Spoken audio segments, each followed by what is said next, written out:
Hi everyone, this is Amy. Welcome to my channel. Did you know that you can compete in figure skating even if you're just a beginner? That's right, you can. You can even compete at Snowplow Sam 1, Basic 1, or even Adult 1. If you ever dreamed of stroking out to the ice wearing a beautiful costume and skating to your favorite song, this video is for you. US Figure Skating has the Compete USA program. These competitions are a dream come true for beginner skaters of any age. Nothing can compare with your very first competition. This is your chance to wear a beautiful costume, skate a program to music, receive applause from your family and friends, even win a medal or a ribbon. It's truly an unforgettable experience that can become a reality for you. In this video, I will explain everything you need to know if you're interested in Compete USA. Let's get started with the basics. What is Compete USA? Compete USA competitions aim to promote a fun, introductory, competitive experience for beginner skaters. It's designed to promote a positive competition experience at the grassroots level. There are no more than 6 competitors max in an event. Events incorporate skills from Learn to Skate USA and US Figure Skating into a competition format. Compete USA competitions are open to all beginner skaters as long as you are registered as a Learn to Skate USA program member or a current full member of US Figure Skating. How do you find these competitions? The best way to find them is to talk to your coach or your ring skating director. Part of their job is to let you know about opportunities like competitions in your area. So ask them. You can also check the events page on the US Figure Skating website, learntosskateusa.com, bulletin boards at your rink, and club websites. You can also search for competitions on EntryEase.com, but more and more competitions are not using EntryEase. They're using EMS exclusively for registrations. So it's always best to ask your coach or skating director. Once you've found a competition that you want to participate in, you will have to work with your coach to figure out your level, choose your music, schedule your lessons to learn the skills, and choreograph your program. Programs are what we call our routines. If you don't already have a private lesson coach yet, you will need one if you're looking to compete. When you register for a competition, the local organizing committee will require you to list your coach on the application. The competition will send your coach an email asking your coach to confirm that you have registered for the correct events at your appropriate level. So you must have a coach to compete. The club that hosts a competition must verify your coach is compliant with Learn to Skate USA or US Figure Skating's coach requirements. Suppose a coach or instructor attempts to coach a skater at a competition without the proper credentials. In that case, they are in violation of US Figure Skating's ethics and code of conduct and are subject to disciplinary action. I'm working on another video about choosing your coach. Be sure to subscribe and ring that bell so that you don't miss that video when I post it. Your coach's guidance and expertise will help to make your competition experience the best it can be. Part of your coach's job is to determine what level is best for you to skate in. Their goal is to make sure that you are signed up for the appropriate level based on your skill level by the close of entries. Many skaters start their competitive journey with Snowplow Sam, Basic 1 through 6, Adult 1 through 6, or Learn to Skate free skate levels. All Snowplow Sam and Basic 1 through 6 skaters must skate at the highest level they have passed, or one level higher. You may not have passed any official US Figure Skating tests, including moves in the field or individual dances.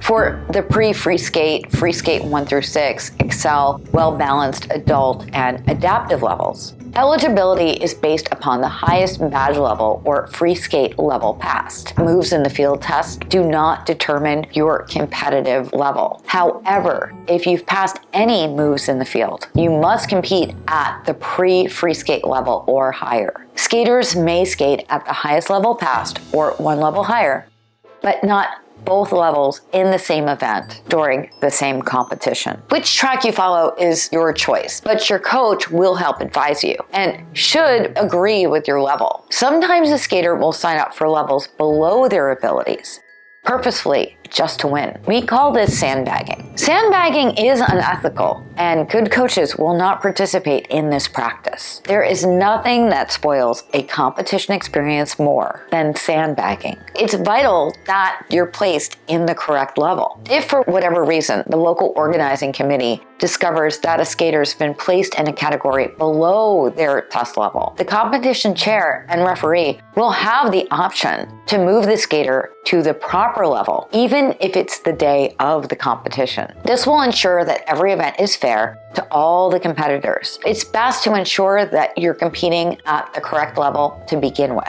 Not only is sandbagging unethical, if you participate in it, you're missing out on part of what Compete USA offers you.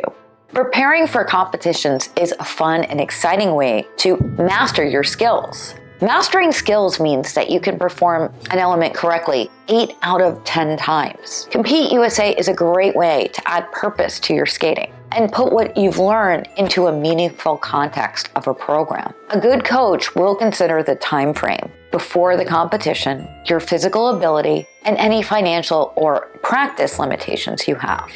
You may have limited ice time at your rink, or your budget may limit your lessons or practice time.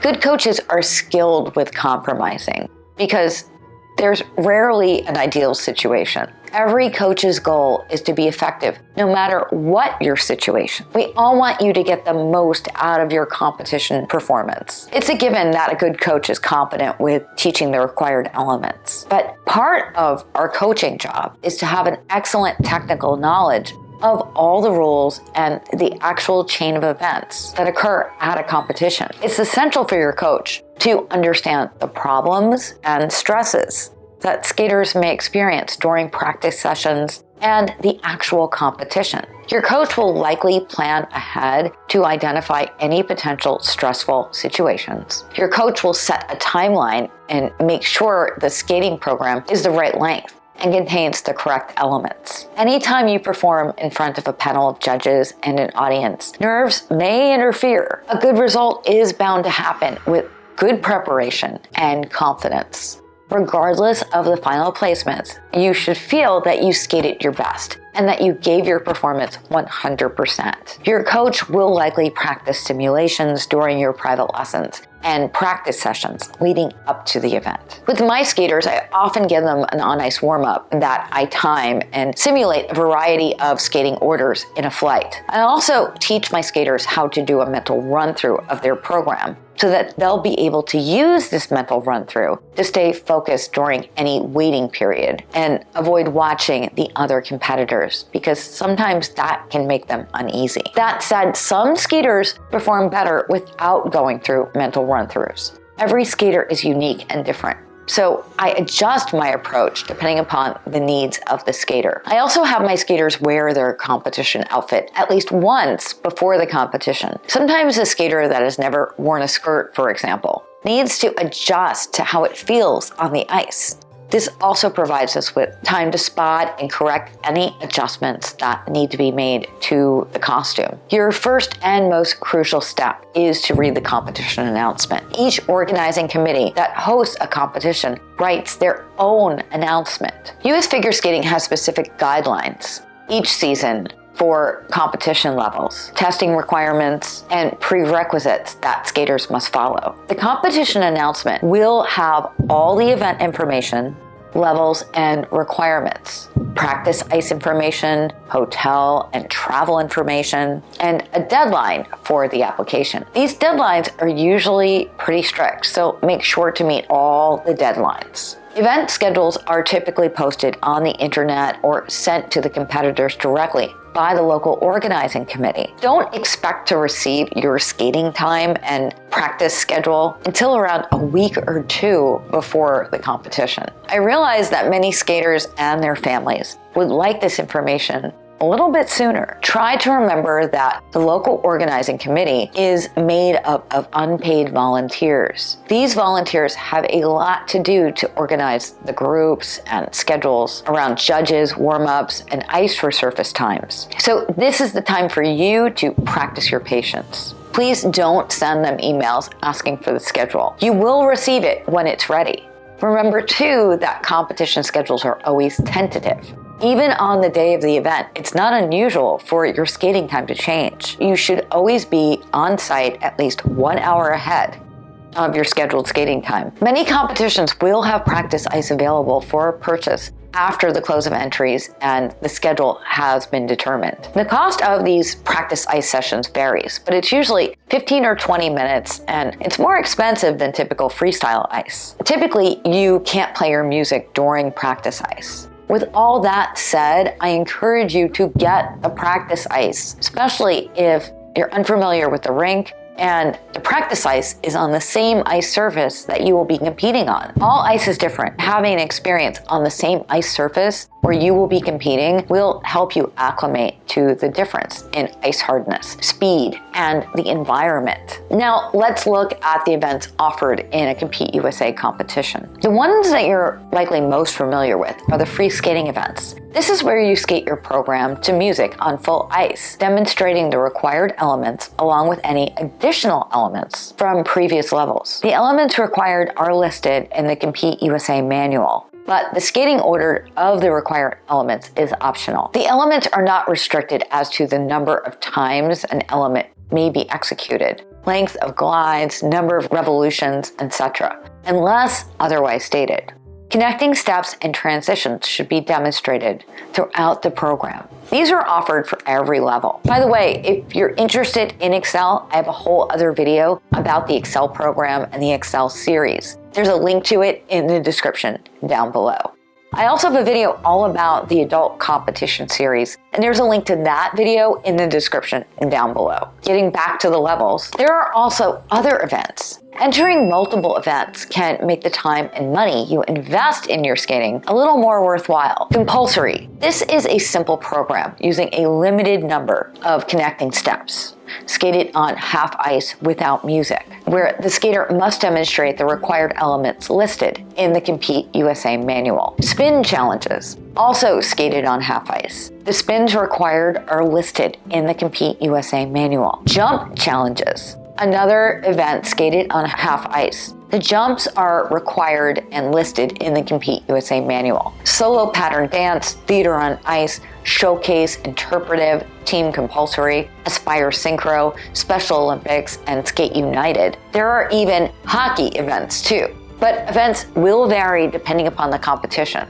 So be sure to check that announcement to confirm that the event you want to compete in is being offered by the competition. No matter what events you and your coach decide to register you for, always be sure to arrive at least 1 hour before your first scheduled event of the day. Check in at the registration table. The registration desk will usually open 1 hour before the first event. Remember that skaters are advised to be in the arena and prepared to skate at least 1 hour before their event in case the competition runs ahead of schedule. This does sometimes happen. You don't want to miss the event that you've worked so hard to prepare for. Sometimes rinks will have assigned locker rooms for skaters to get ready. Ask at the registration desk which locker rooms you are assigned to. Never leave your skates unattended. The locker rooms and changing area policy is included in the SafeSkate handbook.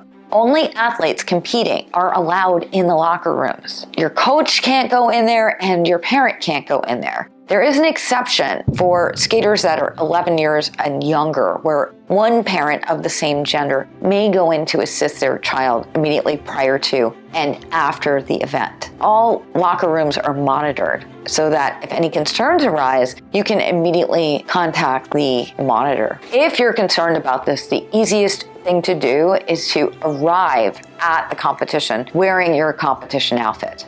Now, let's talk about music. These days, most competitions only accept music online. So be sure you have uploaded your music by the deadline. You will not be able to upload music after that date. It's best to do this as early as possible rather than waiting until the last minute. Be sure you're uploading the correct music for the correct event. But in case of an issue, always have a backup copy of your music with you ringside.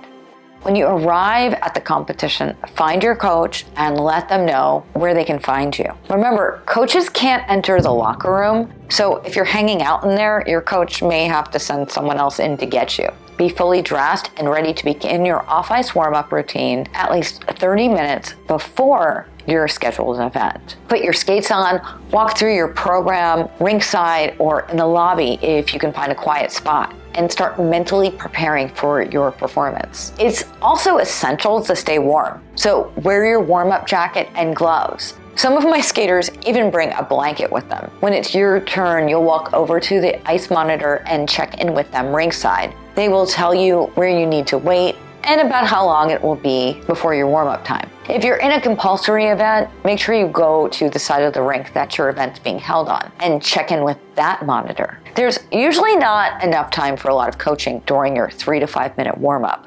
So use your time wisely and keep going on the warm-up that your coach asked you to do. You can refresh your thoughts and reminders with your coach after your warm-up. When it's your turn to compete, step out onto the ice with confidence. Do your best and take each element one at a time. Your goal should be to skate your best performance and not worry about what anyone else is doing. Remember, one element is not your entire program. If there's a fall or a mistake, just leave it behind and move on. Most importantly, have fun and smile. After your performance, your coach is going to likely give you some brief feedback. No matter what, be proud of yourself and stay to cheer on the others in your group. You can learn a lot just by watching the other skaters. After your event has concluded, the accountant will tally the scores and the final standings will usually be posted on the wall over the starting order sheet. All events at Compete USA competitions are scored under 6.0 scoring. I have a whole other video all about 6.0. There's a link to that in the description down below. No matter what the outcome, always be a good sport. Congratulate the winner and the other skaters for their efforts. Keep your skates on since the award ceremony should follow shortly after the results are posted. There can only be one winner in each event, and everybody will have their good days. This is the nature of figure skating, so always be proud of your performance. Learn from each experience. I remind my skaters that they're actually competing against themselves. And what matters is that they can do the best they can do on that day. Let me know, are you going to participate in Compete USA this season? Leave me a comment down below and let me know. If you found this video helpful, please give it a like and share it with someone else that you think it could help. And just post it to your social media too. I post videos every week that can help you with your skating, your fitness, nutrition, and live your best life. So remember to subscribe and ring that bell so that you never miss a video. This is Amy. Thank you for watching. Happy skating. I will see you real soon. Bye.